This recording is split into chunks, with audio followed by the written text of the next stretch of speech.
एक समय की बात है, ल्यूमिनसेंस के जादुई जंगल में फिन नाम का एक बुद्धिमान जुगनू रहता था। फिन के पास एक विशेष उपहार था, एक चमक जो अंधेरे में चमकती थी। उसने रात में जंगल को रोशन करने के लिए अपनी चमक का इस्तेमाल किया और सभी को सुरक्षित घर पहुंचाया। लेकिन एक दिन फिन की चमक फीकी पड़ने लगी और जंगल और भी गहरा हो गया। फिन को चिंता थी कि वह अब जंगल को रोशन नहीं कर पाएगा। इसलिए उन्होंने अपने दोस्तों की मदद लेने का फैसला किया। उन्होंने एक दयालु खरगोश लीला से बात की, जो हमेशा जानती थी कि क्या करना है। लीला ने फिन से कहा कि वह चिंता न करे और वह समाधान ढूंढने में उसकी मदद करेंगी।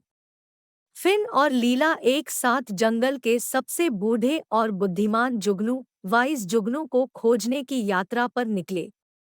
बुद्धिमान जुगनू मुग्ध घास के मैदान की गहराई में रहता था, जहां चमकते फूल खिलते थे।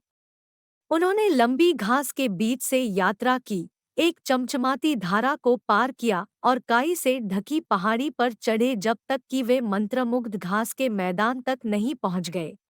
बुद्धिमान जुगनू ने, जिसकी चमक इतनी तेज थी कि उसने पूरे घास के मैदान को रोशन कर दिया, फिन और लीला की समस्या सुनी। वह दयालुता से मुस्कुराया और कहा, फिन, तुम्हारी चमक की ताकत भीतर से आती है।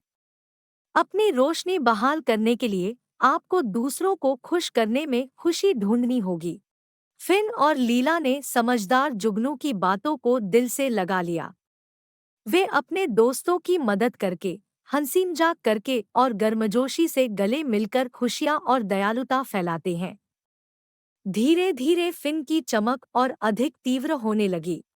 जैसे जैसे फिन की चमक बढ़ती गई, जंगल एक बार फिर रोशनी से जीवंत हो गया। बुद्धिमान जुगनू की उज्जवल रोशनी की वापसी के लिए आभारी होकर चमकते चांद के नीचे जानवरों ने नृत्य किया और जश्न मनाया। और इसलिए फिन ने सीखा कि सच्ची रोशनी भीतर से आती है और खुशी और दयालुता फैलाने से उसकी चमक कभी फीकी नहीं पड़ेगी। उस दिन से उन्होंने हर किसी के दिलों में गर्मी और रोशनी लाते हुए ल्यूमिनसेंस के जंगल को रोशन करना जारी रखा।